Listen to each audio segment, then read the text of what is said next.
বাবু বলছি রাঁচিতে এসছি 1 বছর হলো, 1 বছর পর একটা বোচা পেলাম। তো আজকে বোচাটা বানালে ভালো হতো না? নিশ্চয়ই ভালো হতো। কিন্তু ঘরে তো চিংড়ি মাছ নেই। চিংড়ি মাছ ছাড়া বোচা কি ভালো লাগবে? তাতে কি হচ্ছে, চ তোর জন্য আজকে নিরামিষ মোচার তরকারি বানিয়ে দিচ্ছি, তাও আবার নারকেল দিয়ে।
নারকেল দিয়ে মোচা রেডি, একবার টেস্ট করে বল কেমন হয়েছে।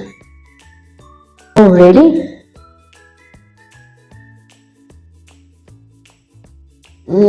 দারুণ হয়েছে।